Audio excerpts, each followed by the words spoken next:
अगर आप ये देखिए कि भाजपा कहीं कोई सीट हारती है तो जितना खतरा धामी के ऊपर आएगा, और अगर कांग्रेस कोई सीट नहीं जीत रही है तो सेम खतरा करण मारा के ऊपर भी होगा। महेंद्र भट्ट क्यों रो रहे हैं? महेंद्र भट्ट इसलिए रो रहे हैं कि जो खतरा तीरथ सिंह और त्रिवेंद्र सिंह को क्रिएट किया गया था वही अब महेंद्र भट्ट की बारी आने वाली है। इस लोकसभा चुनाव के परिणाम के बाद उत्तराखंड की राजनीति में बहुत बड़ा चेंज आपको देखने को मिलेगा।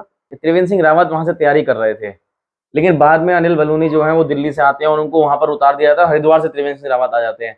इसको किस तरीके से देखते हैं, और अगर भाजपा कुछ सीट हारी तो क्या मुख्यमंत्री धामी पर भी कुछ खतरे के बादल मंडरा सकते हैं?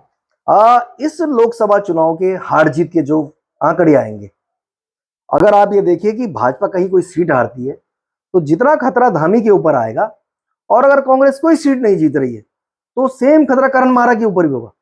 ये दो ऐसे नेता हैं, करण मारा और पुष्कर सिंह धामी। इन दोनों की सीट पे भी लोगों की निगाह है कि ये जो 5 सीटें हैं, इन 5 सीटों का जो परिणाम होगा इन 2 सीटों को जरूर इफेक्ट करेगा, ऐसा मेरा मानना है।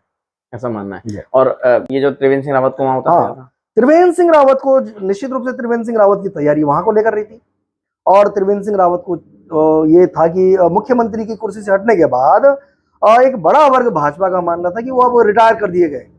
लेकिन जो भाजपा का जो हाई कमान और जो उनका थिंक टैंक है, जो संघ के जो लोग, उन्होंने माना कि त्रिवेंद्र सिंह रावत को मुख्यमंत्री की कुर्सी से हटाना गलत निर्णय था, और अगर वो गलत ना होता तो उनको वापसी नहीं कराई जाती। तो उनकी जो तैयारी बॉडी को लेकर थी, वो तो आपको लग सकता है कि भाई त्रिवेंद्र सिंह रावत के समर्थक या तीरथ सिंह के समर्थक, जो बात गोदियाल ने अपने भाषणों में कही, उन्होंने ये तो कहा कि भाई महेंद्र भट्ट क्यों रो रहे हैं? महेंद्र भट्ट इसलिए रो रहे हैं कि जो खतरा तीरथ सिंह और त्रिवेंद्र सिंह को क्रिएट किया गया था वही अब महेंद्र भट्ट की बारी आने वाली है।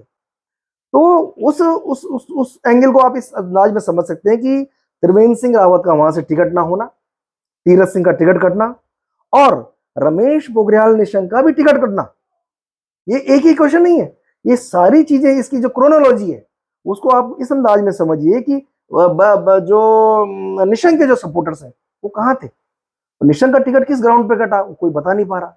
निशंक ने जो चुनाव के दौरान तक अपने पूरे हरिद्वार में कितनी सारी ज्वाइनिंग करा दी, उनको अचानक से वहां से हटा दिया। एक तरफ उन्होंने कहा था जिला पंचायत करा दिया भाजपा की पूरा, और रिकॉर्ड बताते थे, बड़े भाषणों में आते थे कि रिकॉर्ड बन गया, आज तक हरिद्वार में कभी ऐसा नहीं हुआ था, तमाम तरह की बातें हो रही थी, उन्हीं का टिकट कट गया। तो ये जो लोकसभा चुनाव का जो परिणाम होगा, इस लोकसभा चुनाव के परिणाम के बाद उत्तराखंड की राजनीति में बहुत बड़ा चेंज आपको देखने को मिलेगा।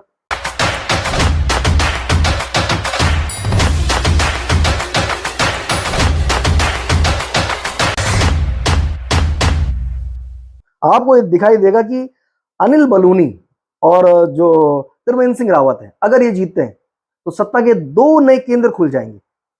अभी तक यहां पर जो है पुष्कर सिंह धामी का एक छत्रराज चल रहा था, उनके सामने कोई ऐसे 2 चेहरे नहीं थे जो इतने बड़े प्रोफाइल के हों और वो इस अंदाज में लड़ रहे हों। तो निश्चित रूप से मेरा मानना है कि जो चुनाव परिणाम आएगा, उस चुनाव परिणाम के बाद पुष्कर सिंह धामी के लिए भी एक बड़ी चुनौती रहेगी। ठीक, तो यहाँ पर आपने सुना कि आज हम तमाम उत्तराखंड की राजनीतिक जो घटनाक्रम है, जो यहाँ पर चल रहा है, उसको लेकर आपके बीच में जुड़े हुए थे, क्योंकि काफी दर्शक कह रहे थे, काफी जो हमारे फॉलोअर्स हैं वो कह रहे थे कि आप जरूर इस पर एक खबर करिए और किसी ऐसे व्यक्ति को बिठाएं जो इस पर बारीकी से अपनी नजर रखते हैं। और इन्होंने अपनी जो पूरी राजनीतिक कैरियर का जो एक्सपीरियंस है वो हमारे जो चर्चा थी उसमें बताया, किस तरीके से उत्तराखंड का जो इस समय राजनीतिक परिदृश्य है वो आपके सामने रखा, और क्या क्या आगे होने वाला है, और क्या क्या एक एक सीट पर जो चर्चा थी वो हमने अपने चैनल के माध्यम से आप तक पहुंचाने का प्रयास किया। आप भी अपनी क्या राय रखते हैं, क्या आपने माहौल देखा, और जो हमारी चर्चा से अलग आप और क्या चाहते हैं, वो भी अपने जो कमेंट में अपनी राय जरूर दें। कोशिश करेंगे आगे भी वरिष्ठ पत्रकार जो हमारे साथ गजेंद्र रावत थे उनसे उस बारे में बात करने की। तो शेयर करें ज्यादा से ज्यादा, और अपने जो राय है वो हमारी जो आपको चर्चा थी कैसी लगी ये जरूर बताएं। फिर मिलते हैं किसी अगली खबर के साथ, तब तक आपका बहुत बहुत धन्यवाद।